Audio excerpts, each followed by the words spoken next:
This is Acer palmatum Koto Ito Komachi. It's a thread-like, deeply lobed, long-lobed, thin-lobed variety, very fine cultivar. My father, Arnold Teese, imported this from John Vertrees of Japanese maple fame. He wrote the famous Japanese maple book that most of us that are enthusiasts use as a guidebook for most of the better cultivars that are available. It's been updated many times. Great variety. This has been here 40 something years. It's probably 4 to 5 metres high at the most. Hasn't been pruned particularly. I've taken bits and pieces for grafting wood off it over the years, but not a lot. Beautiful, softest green foliage. I'll just put my hand up close to the foliage so you can get a sense of just how fine the lobes are. Real linear lobium sort of look about it. Really long, thin, individual leaflets. And in the autumn goes wonderful golds and oranges. Sort of a small vase-shaped tree, I think, would be the most accurate. Maybe a little more rounded than that. It's not hard on the eye at any time of the year, even when it's bare, because it makes quite a nice, neat shaped plant in the garden. So great variety. You can see some of the red flowers just emerging there on the spring, amongst the spring growth.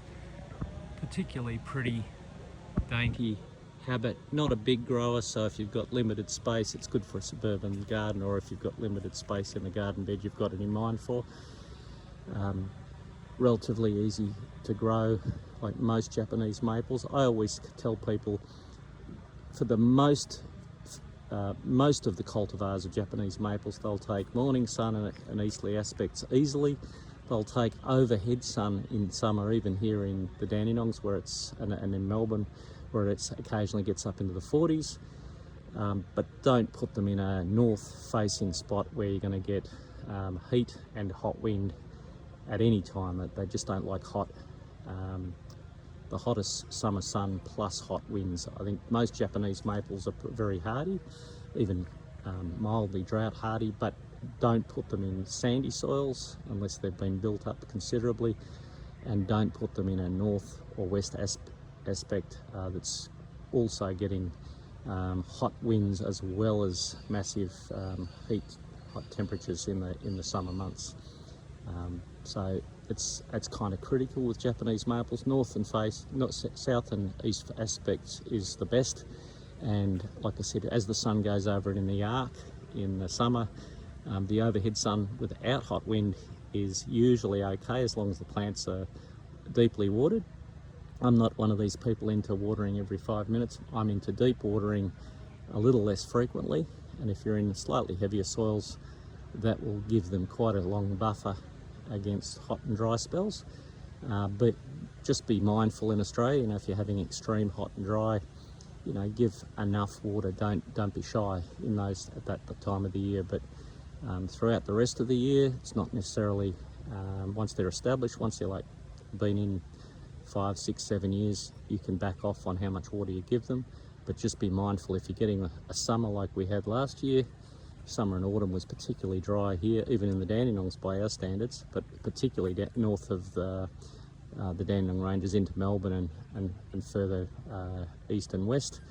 Anywhere north of the Divide especially got particularly blisteringly dry and hot and drought-like conditions, and in those conditions a Japanese maple, a deep summer watering on a semi-regular basis is a good idea, at least every 3 days at a minimum. But you need to just monitor that depending on your own individual circumstances. But Acer palmatum, Koto Ito Komachi, I think it was a great selection. Dad had to wait for many years before John Vertrees had suitable material to send him, and we've been growing that ever since.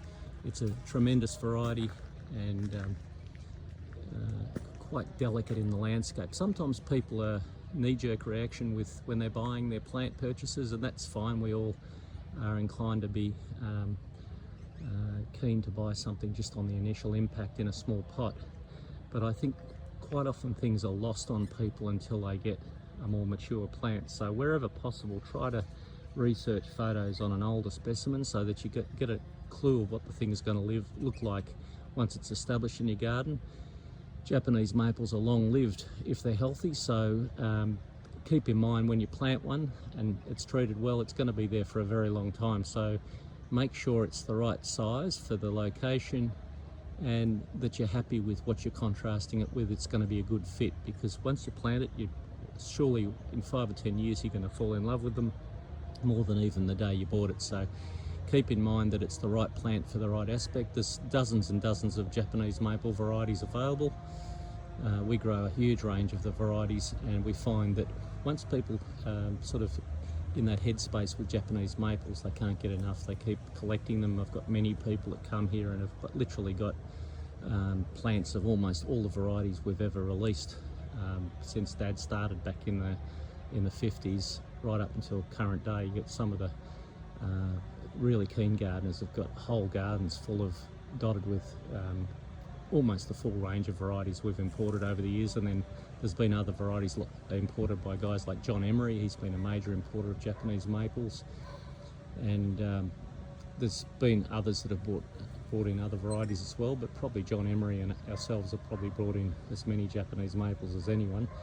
And it's you know, thank God we did when we did, because it's nearly impossible to import a lot of this stuff now unless it's mass merchandise sort of product, and just the costs of quarantine and so forth have gone through the roof, and it's just getting a little bit too complicated and too expensive. But look, we've got so many varieties in Australia. We're spoilt for choice, and it's only perhaps some of the more recent introductions that we might be missing in the short term or maybe long term, but depending on quarantine restrictions. But there's certainly you know, the vast majority of the options are available in Australia that are worthwhile. So keep your mind out and open about Japanese maples. They're a great range. You get your low, dwarf, compact, bushy plants. You've got weeping varieties, the dissectums, or lace leaf varieties.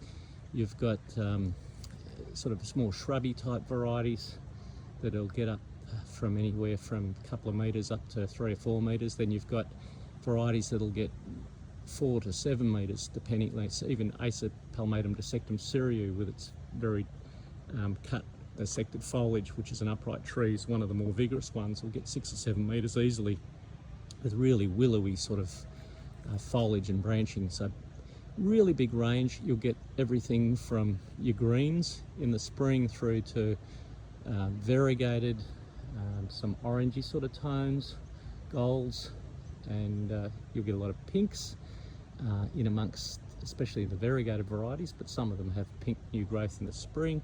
Then of course you've got the autumn colours, which go for anywhere from golds and oranges and reds all the way through.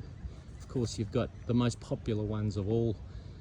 The greater majority of Japanese maples that are sold are reds and purple coloured foliage varieties, and they come out predominantly red and purple in the spring, usually much brighter in the spring and subsequent new growth through the summer months later on, and then really good purple and red autumn colours, bright red autumn colours, which absolutely electrify a garden space. So there are lots of options, and we can walk you through. If you visited Yamina Rare Plants before, or you want to come for the first time, we can walk you through and guide you what might be suitable for your space if we know how much room you've got.